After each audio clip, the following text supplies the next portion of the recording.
श्री राम जी का विवाह और राज्याभिषेक दोनों ही शुभ मुहूर्त देखकर शास्त्रों के अनुसार विधि पूर्वक संपन्न किए गए थे। फिर भी न तो उनका वैवाहिक जीवन सुखद रहा और न ही राज्याभिषेक पूर्ण हो सका।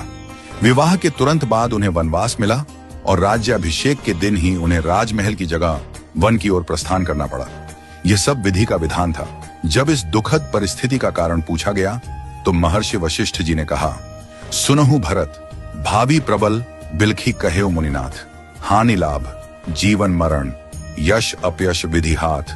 हे भरत, भावी बहुत बलवान होता है, हानि लाभ जीवन मरण यश अपयश सभी विधाता के हाथ में है। मनुष्य चाहकर भी भाग्य को नहीं बदल सकता। श्री राम जो धर्म के मूर्तिमान स्वरूप हैं, जिनके जीवन का प्रत्येक क्षण मर्यादा और सत्य की मिसाल है, वे भी अपने भाग्य को नहीं टाल सके। उन्हें वनवास मिला, पत्नी सीता को खोना पड़ा और अंत में उन्होंने स्वयं सरयू में जल समाधि लेकर अपनी लीला का समापन किया। श्री कृष्ण जिन्हें योगेश्वर कहा गया, जिन्होंने गीता में कर्म, ज्ञान और भक्ति का मार्ग बताया, वे भी अपने कुल के विनाश को नहीं रोक सके। उनके यादव वंश में आपसी कलह से एक दूसरे का संहार हुआ। महादेव शिव जो महामृत्युंजय के अधिष्ठाता हैं, वे भी अपनी प्रिया सती की मृत्यु को नहीं रोक सके। त्रिकालदर्शी होकर भी वे विधि के विधान को नहीं बदल सके। रामकृष्ण परमहंस जिन्हें दिव्य सिद्धियां प्राप्त थीं और जिन्होंने हजारों लोगों को ईश्वर का मार्ग दिखाया, वे भी कैंसर जैसी बीमारी को नहीं रोक सके। उन्होंने कहा था, यह शरीर नश्वर है, आत्मा ही अमर है। रावण जिसके पास अपार बल और ज्ञान था, जो शिव का भक्त था, वह भी अपने अहंकार के कारण नाश को नहीं टाल सका।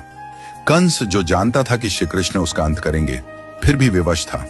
इन सभी घटनाओं से यही सिद्ध होता है कि मनुष्य अपने जन्म के साथ ही जीवन और मरण, यश और अपयश, लाभ और हानि, स्वास्थ्य और रोग, शरीर का स्वरूप, परिवार, समाज, देश और स्थान, इन सब का निर्धारण करके आता है।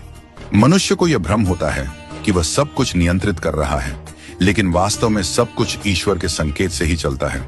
इसीलिए साधक को चाहिए कि वह मन, वचन और कर्म से सहज, सरल और सदाचारी बना रहे, सदैव प्रभु का स्मरण करता रहे और अपने कर्तव्यों को श्रद्धा और निष्ठा से निभाए।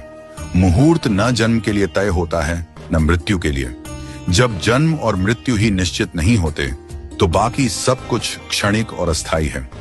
केवल प्रभु का नाम ही शाश्वत सत्य है। इसलिए सदैव ईश्वरमय रहो और आत्मा को परमात्मा के निर्देशों में लीन कर दो। यही सच्चा जीवन है। नियति को स्वीकार करना और प्रभु में समर्पित रहना। हमेशा अपना कर्म करो और बाकी सब कुछ प्रभु के ऊपर छोड़ दो। वही सब करने वाले हैं। हम और आप तो बस कठपुतली हैं जो प्रभु की इच्छा से चल रहे हैं। तो जैसा प्रभु को चलाना है वैसे ही चलते रहो और जैसा प्रभु को करना उसको होने दो।